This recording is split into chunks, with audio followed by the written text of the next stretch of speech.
Hello everyone, this is Chitwan Sharma from B2E classes. Today's lesson is all about sound. So stay tuned and let's begin. Chapter is sound. इस chapter में हम क्या पढ़ेंगे? पहले हम यहाँ पे कंटेंट पढ़ेंगे कि हमें इस चैप्टर में क्या क्या चीजें आगे पढ़नी है. Just like what is a sound. Sound क्या होती है? साउंड माने ध्वनि. क्या है sound? How is sound produce? ध्वनि कैसे उत्पन्न होती है, कैसे प्रोड्यूस होती है. How does sound travel? Sound कैसे ट्रेवल करती है, यात्रा करती है. लाउड एंड सॉफ्ट साउंड, तेज और धीमी ध्वनि. हाई एंड लो साउंड, ऊंची और नीची ध्वनि. यूजेस ऑफ साउंड, कम्युनिकेशन, ध्वनि के उपयोग, किस तरह से आप साउंड को लेके कम्युनिकेट करते हो. Noise and music. नॉइज शोर और संगीत. यहाँ पे आज हम ये सारे कंटेंट को पढ़ने जा रहे हैं, तो कृपया listen very carefully. Now let us start our chapter. What is a sound? ध्वनि क्या है? What is a sound? Sound क्या होती है? क्या है sound? Sound is a form of energy that we can hear. It is created when something vibrates. Sound एक तरह की एनर्जी है that we can hear, जिसे हम सुन सकते हैं. It is created when something vibrates. Sound जब क्रिएट होती है जब कोई चीज वाइब्रेट होती है. ठीक है. Plucking a guitar string, clapping hands, bell ringing.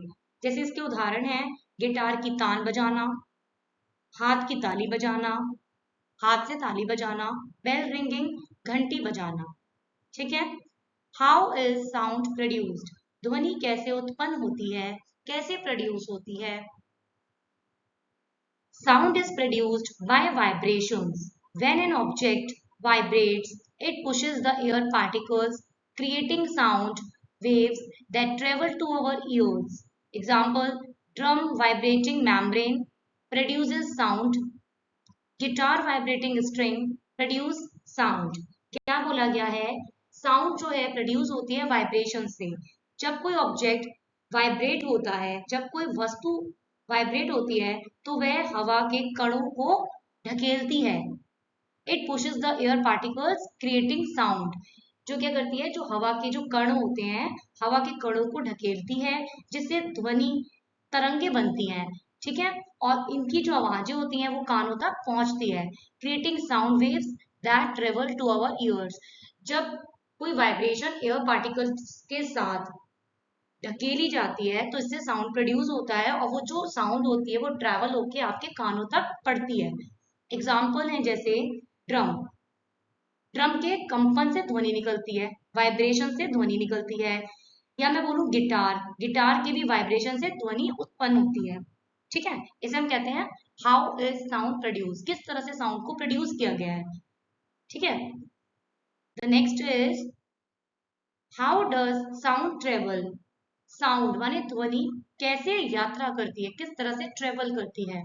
Sound travels through air, water and solid. Sound cannot travel in vacuum, no air. Example, talking, sound travel through air. Hammer, hitting metal, sound travel through metal. ध्वनि जो होती है, जो sound होती है, वो travel करती है हवा, पानी और ठोस सॉलिड पदार्थों के द्वारा. ठीक है. जो साउंड है वो ट्रेवल किसके द्वारा करती है? एयर, वाटर और सॉलिड्स के द्वारा ट्रेवल करती है. Sound can not travel in vacuum. जो साउंड होती है वो खाली जगह पे नहीं चलती, खाली जगह पर वो नहीं चल सकती, ना ही वो ट्रेवल करती. जैसे कि talking sound travels through air. Hammer hitting metals, sound travel through metals. बात करना, ध्वनि हवा में यात्रा करती है. जब आप किसी से बात करते हो तो जो आपकी आवाज होती है, जो आपकी ध्वनि जो प्रोड्यूस हो रही है, वो क्या करती है? वो हवा में ही ट्रेवल कर रही होती है. Hammer hitting metal, sound travel through metal. हथौड़ा धातु पर मारना. हैमर माने हथौड़ा, मेटल माने धातु. जब कोई हैमर हिट किया जाता है मेटल पर तो उससे भी क्या होता है? एक साउंड ट्रेवल होती है. ध्वनि धातु के माध्यम से जाती है, मेटल के माध्यम से साउंड ट्रेवल होती है. ठीक है. नेक्स्ट है loud and soft sound. Loud माने तेज आवाज, सॉफ्ट माने धीमी आवाज, ठीक है। Loud sound produced by strong vibrations, can be heard from far. Example train horn, firework. जो ध्वनि होती है, मतलब जो तेज ध्वनि होती है, लाउड साउंड जो होती है, वो क्या होती है, प्रोड्यूस्ड बाय स्ट्रॉन्ग वाइब्रेशन। वो स्ट्रॉन्ग वाइब्रेशन से तो प्रोड्यूस होती है। Can be heard from far, दूर से भी सुनी जा सकती है। जब आवाज तेज होगी तो आप दूर से भी आवाज को सुन लोगे, ठीक है। एग्जाम्पल है जैसे ट्रेन का हॉर्न और पटाखे, आप दूर से भी सुन सकते हो, जरूरी नहीं है ना आप उसके पास बैठोगे तभी आपको कोई हॉर्न सुनाई देगा, कोई साउंड प्रोड्यूस होगी, आप वाइब्रेशन से पहचान सकते हो। नेक्स्ट है sound, soft sound produced by weak vibration, can be heard nearby only. Example whisper और ticking clock। देखो कुछ आवाजें बहुत धीरे होती हैं, ठीक है, जैसे कि धीमी कंपन से बनती है, प्रोड्यूस बाय वीक वाइब्रेशन। ये जो वाइब्रेशन होती है वो बहुत धीमी होती है। Can be here near by only, जब आप वाइब्रेशन के पास बैठोगे तभी वो आपको आवाज सुनाई देगी, अदरवाइज आपको वो आवाज सुनाई नहीं देगी। जैसे एग्जांपल है विस्पर, विस्पर माने मतलब खुशबुदाना, फुसफुसाना, ठीक है, धीरे धीरे बात करते हो तभी आपको सुनाई देगा, तो वो सॉफ्ट साउंड होगा। लेकिन अगर जब आप तेज बात करोगे, बहुत तेज बात करोगे, तब वो जो साउंड प्रोड्यूस होगी उसे हम लाउड साउंड कहेंगे। फिलहाल हम विस्पर कर रहे हैं, धीरे धीरे फुसफुसा रहे हैं, बात कर रहे हैं, तो वो विस्परिंग कहलाता है। टिकिंग क्लॉक आपने देखा होगा, जो क्लॉक होती है उसमें टिक टिक टिक टिक आवाज आती है, तो वो भी जब आप पास में बैठोगे तभी आपको वो साउंड सुनाई देगी, उसे हम कहते हैं सॉफ्ट साउंड। आपको समझ आ रहा है? आई होप आपको समझ आ रहा होगा। ध्यान से सुनोगे ना तो आप इसे अपनी लैंग्वेज में भी बना सकते हो, ठीक है। मैं आपको बिना डिस्टर्ब करे ये वीडियो बनाती हूँ, मैं ज्यादा बात नहीं करती हूँ कभी भी वीडियोस में, ताकि किसी का टाइम वेस्ट ना हो। लेकिन मेरी आपसे यही दरख्वास्त है कि आप लोग ना कंटिन्यूटी बनाए रखना बस, और ध्यान से सुनना। और बहुत इजी लैंग्वेज में मैंने जो है यहाँ पे क्वेश्चन के साथ आपको यहाँ पे टॉपिक के साथ इजी लैंग्वेज मेंशन कर रखी है। आपको सेंटेंस प्रॉपर से समझ आ रहे होंगे और आप इसे बना के भी लिख सकते हो अपनी लैंग्वेज में। Next is high and low sound. ऊंची ध्वनि, हाई माने ऊंची आवाज और लो माने नीची आवाज, ठीक है।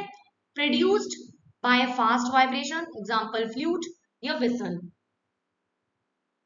प्रोड्यूस बाय फास्ट वाइब्रेशन, तेज वाइब्रेशन होना, तेज साउंड प्रोड्यूस होना, वो आपका हाई पिच्ड साउंड कहलाएगा। एग्जांपल जैसे कि बांसुरी की आवाज और विसल सीटी मारना।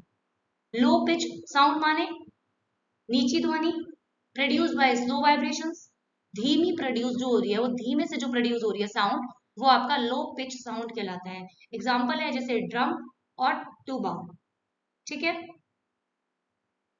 Next is uses of sound communication, talking, phone, warning, siren, alarms, entertainment, music, radio।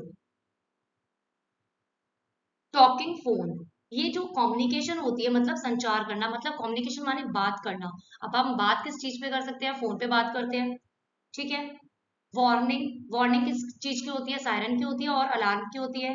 Next होता है आपका एंटरटेनमेंट, एंटरटेनमेंट किस चीज के लिए होता है, या तो संगीत मतलब म्यूजिक के लिए, या तो रेडियो के लिए, ठीक है। तो इन सारी चीजों से जो आवाज निकलती है, जो साउंड प्रोड्यूस होती है, उसे हम साउंड कम्युनिकेशन कहते हैं, ठीक है। नेक्स्ट है आपका नॉइज एंड म्यूजिक नॉइज। एक होता है शोर और एक होता है म्यूजिक नॉइज, माने म्यूजिक माने संगीत का शोर। अनप्लीजेंट और unwanted sound, example Hawking, construction noise. अप्रिय, ठीक है, अनप्लीजेंट माने अप्रिय, या अनवांटेड साउंड माने अनचाही आवाज, अनचाही ध्वनि, वो आपका क्या कहलाएगा, नॉइज कहलाएगा। एग्जाम्पल है हॉकिंग, कंस्ट्रक्शन नॉइज मतलब हॉर्न बजाना, हॉकिंग माने हॉर्न बजाना, और कंस्ट्रक्शन नॉइज माने जो भी बिल्डिंग वगैरह बनती है, जो भी घर वगैरह बनते हैं, जो भी कंस्ट्रक्शन होता है ईंट लगाने में या घर को बनाने में, जो भी कंस्ट्रक्शन चलता है उसकी जो नॉइज होती है वो भी नॉइज का ही पार्ट कहलाता है। नेक्स्ट है आपका music, pleasant sound arranged in a rhythm, example songs और इंस्ट्रूमेंट। प्लीजेंट साउंड माने सुखद ध्वनि, प्यारी सी प्यारी सी आवाज, ठीक है। अरेंज इन अ रिदम, ये जो अरेंज की जाती है वो एक रिदम में, एक ताल में अरेंज की जाती है, ठीक है। सॉन्ग और इंस्ट्रूमेंट, एग्जांपल है जैसे गीत या इंस्ट्रूमेंट, जो भी गिटार वगैरह या ड्रम वगैरह या ढोल वगैरह जो होते हैं वो एक तरह के इंस्ट्रूमेंट होते हैं, इंस्ट्रूमेंट का यूज किया जाता है ना म्यूजिक में, ठीक है। आई होप आपको ये चैप्टर समझ आया होगा। Well done, today we covered chapter sound. Keep revising, keep learning. Thank you for watching B2E classes. Bye bye, guys.